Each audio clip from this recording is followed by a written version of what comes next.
Hi friends, welcome to my channel. పండగల season వచ్చిందంటే పండగకి ముందు చాలా ప్రిపరేషన్స్ ఉంటాయండి. బూజులు దులుపుకోవటం అని, బట్టలు అన్నీ ఉతుక్కోవటం అని చెప్పి, బట్టలంటే బెడ్షీట్స్ లాంటివి, డోర్ కర్టన్స్ లాంటివి, డోర్ మ్యాట్స్ లాంటివి మొత్తం క్లీన్ చేసుకోవటం. ఆ ప్రాసెస్ అంతా 10-15 డేస్ ముందు నుండి స్టార్ట్ చేస్తేనే మనకి పండగ పనులు అనేది ముందు అయిపోయిన తర్వాత పండగ రోజు ప్రశాంతంగా మనం పూజ అనేది చేసుకోగలుగుతాము. నేనైతే మాత్రం మొత్తం డోర్ కర్టన్స్ అన్నీ తీసేసానండి. డోర్ మ్యాట్స్, డోర్ కర్టన్స్, బూజులు దులపటం మొత్తం అంతా క్లీనింగ్ అంతా చేసేసుకున్నాను. ఎందుకంటే శ్రావణ మాసం వచ్చిన తర్వాత మనం ఎలాగో పూజలు చేసుకుంటాం కదా, అప్పుడు ఈ పనులన్నీ పెట్టుకోకూడదు. ముందుగానే ఇవన్నీ క్లీన్ చేసేసుకుని నీట్గా పెట్టుకొని ఆ రోజు హడావుడి లేకుండా పూజకి ప్రశాంతంగా మనం చేసుకోవాలి అంటే ముందుగానే ఇలా చేసుకోవాలి. నేను ఇల్లు శుద్ధి చేసుకోవడానికి ఏమేమి వాడతాను అనేది నన్ను అడిగారండి. నేను లాస్ట్ ఒక వీడియోలో చెప్పాను, ఆ వీడియో లింక్ కూడా ఇస్తాను. గోమూత్రము, లైజాలు, కల్లుప్పు, పసుపు ఈ 4 వేసి ఎప్పుడు మామూలుగా నేను ఇల్లు తుడుచుకునేటప్పుడు కూడా ఈ 4 వస్తువులు అనేది వేసి ఇల్లు అనేది తుడుచుకుంటానండి. ఎప్పుడు వారానికి ఒకసారి నేను గడపకు పూజ అనేది చేస్తాను. గురువారం రోజు చేస్తానండి. ఎందుకంటే శుక్రవారం గడపకున్న పసుపు తుడవకూడదు అని అంటారు. అందుకు నేను గురువారం రోజు గడపలు మొత్తం క్లీన్ చేసుకుంటాను. గురువారం రోజే అంతా ఇల్లు కూడా క్లీన్ చేస్తానండి. శ్రావణ మాసం వస్తుంది కాబట్టి ఇంకా స్పెషల్ క్లీనింగ్, కొంచెం ఎక్కువ డీప్ క్లీనింగ్ అనేది ఉంటుంది. మనం షెల్ఫ్స్ అయ్యి సర్దుకోవటం, కిచెన్ మొత్తం అన్నీ సర్దుకోవటం లాంటివి కొన్ని పనులు ఉంటాయి. చూస్తున్నారు కదా, డోర్ మ్యాట్స్, దుప్పట్లు మొత్తం అన్నీ కూడా వాష్ చేసేసాను. మనం ఈ పనులన్నీ మనం రోజు చేసే పనులతో పాటు మళ్ళీ ఈ పనులు కూడా చేయాలి అంటే మనకు కొంచెం ఓపిక ఉండాలండి. కొంచెం ఓపిక, ఓర్పు కూడా ఉండాలి. ఎందుకంటే పండగలంటేనే మనం ప్రత్యేకంగా, అదీకాక ఇంట్లో కనుక పెద్దవాళ్ళు ఉన్నట్లయితే ఇంకా కొంచెం పని ఎక్కువగానే ఉంటుంది. అయినా కూడా ఓపికగా, ఓర్పుతో చేసుకుంటూ ఈ పనులన్నీ మేనేజ్ చేసుకోవాలండి. ఇప్పుడు కిచెన్ టాప్ సెక్షన్కి వచ్చాను. మొత్తం అంతా క్లీన్ చేసుకుని మళ్ళీ ఈ పనులన్నీ చేసుకుంటూనే నేనైతే నిత్య దీపారాధన అనేది తప్పనిసరిగా ఏ టైం అయినా సరే తప్పకుండా చేస్తానండి. ఆ రోజు పూజలో భాగంగా స్వామివారికి ఏ ప్రసాదం అయితే పెట్టాలి ఏంటి అనేది మళ్ళీ ఆ ప్రిపరేషన్స్ కూడా చేసుకుంటూ ఈ పనులన్నీ మేనేజ్ చేసుకుంటూ వస్తున్నానండి. మనం ఒక ప్లాన్ అనేది కనుక ఉంటే మనం ఏ పనైనా కూడా ఎటువంటి టెన్షన్ లేకుండా చేసుకోవచ్చండి. ప్లాన్ లేకుండా ఒకదాని తర్వాత ఒకటి ఏది మనకి చేతికొస్తే అలా ఆ పనులు అనేది చేసుకోకూడదండి. అలా కనుక చేసుకున్నట్లయితే మనకి ఏం చేస్తున్నాము, ఏం చెయ్యాలి అనేది మనకి క్లారిటీ అనేది ఉండదు.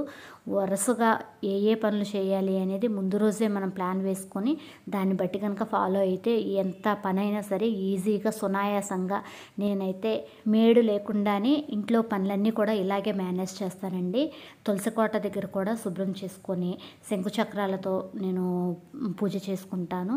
ప్రతి శుక్రవారం తప్పనిసరిగా, శనివారం, శుక్రవారం తప్పనిసరిగా తులసి కోట దగ్గర దీపారాధన అనేది చేస్తాను.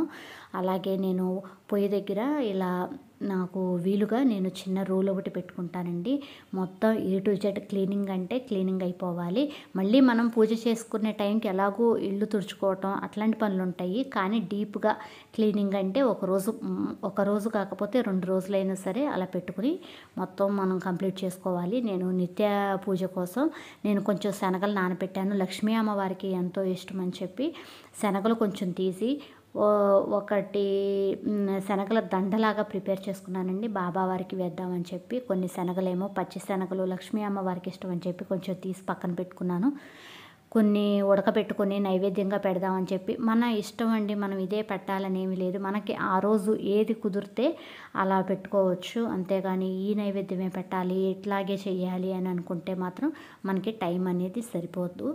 నేను ఇంట్లో కావాల్సిన గ్రాసరీస్ అన్నీ కూడా తెప్పించుకుని పెట్టుకున్నానండి. ఎందుకంటే శ్రావణ మాసం వస్తుంది కదా, అప్పుడు మనకి బయటకు వెళ్ళే టైం ఉండదు, అంత తీరిక ఉండదు. కాబట్టి మనకి ఇంట్లో కావాల్సిన గ్రాసరీస్ కూడా ఒక్కసారి తెచ్చేసుకుంటే మళ్ళీ నెలకి సరిపడా కనుక తెచ్చుకున్నట్లయితే పద్దాక తిరగాల్సిన పని ఉండదండి. బాత్రూములతో సహా మొత్తం క్లీన్ చేశాను. ఎలాగో బాత్రూములు అన్నీ క్లీన్ చేసుకుంటాము మామూలు టైంలో కూడా.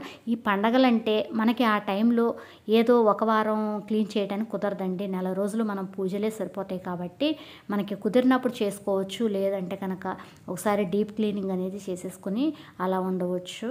చూస్తున్నారు కదా, మొత్తం బెడ్షీట్స్ అన్నీ కూడా నేను ఆరబెట్టేసుకున్నాను.